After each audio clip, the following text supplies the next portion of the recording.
It's a story we brought you yesterday morning about 2-year-old Aubrey Shears, who is in need of a second heart transplant. But this morning, Aubrey's mother, Mariah, is here to talk about the hardships, but also the moments of joy the family is giving her as long as they can. But first, take a look at their journey. She was born, everything was good, she was healthy, she was fine. Aubrey Shears was a picture of health, but in time, that changed. When she was about 3 months, I had given her a bath at nighttime, and I just looked at her, and I was like, I just feel like something is wrong. Call it a mother's intuition. Mariah Morrow was proved to be right. They ran tests, and then they came back, and they're like, we don't know how she's even sitting here functioning, because her heart, the left side of her heart is barely sending blood back to her brain and the rest of her body. The next day we found out that she had dilated cardiomyopathy and that she would need a transplant. We luckily got a heart within a month. Yeah, that was a miracle within itself. Fast forward a year. In January, Aubrey's dad said she was not breathing and was rushed to a hospital. There, she was put on life support.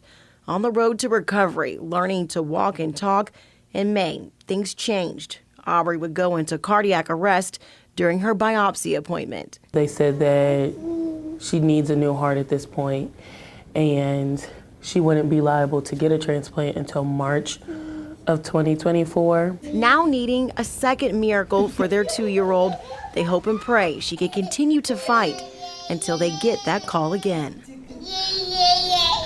So it's kind of like a,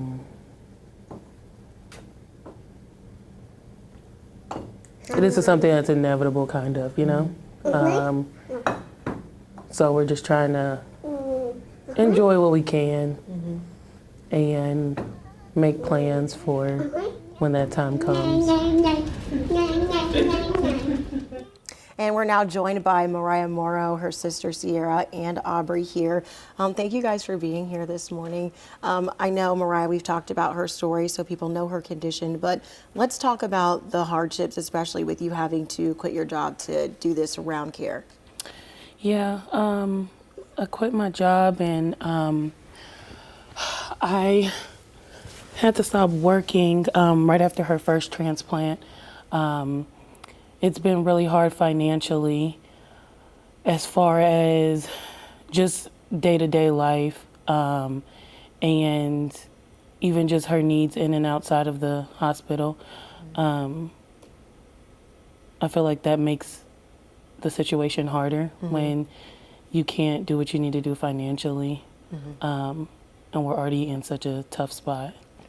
Now let's explain further. When we talk about this tough spot, she's already had one heart transplant, but she needs another. Let's talk about why she has to wait until March of 2024 to do that. So March of 2024 would technically be, they even pushed the date up, but that would be the soonest that they would be willing to even try to undergo a transplant for her, because her body really is not in a position to undergo a surgery or be put under.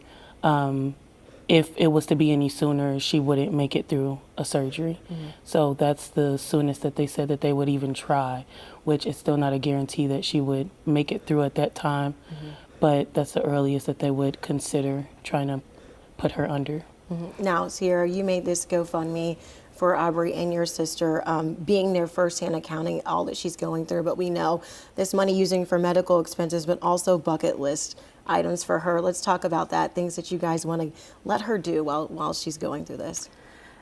Absolutely anything that she wants to do. So she's been to the Reds game, she's been to the zoo. We plan on in a couple weeks going to Disney World and whatever else she wants to do. If she wants ice cream for dinner, that's what she gets. So we want to do anything Aubrey wants to do. Well, I know that having someone like you and the rest of your family, Mariah, we know your mom's here in studio as well, to be here for you guys is a big blessing. And that's also what this GoFundMe is for, you guys. We have more on Aubrey's story and a link to donate to this GoFundMe on our website at WLWT.com for anything and everything that Aubrey would like to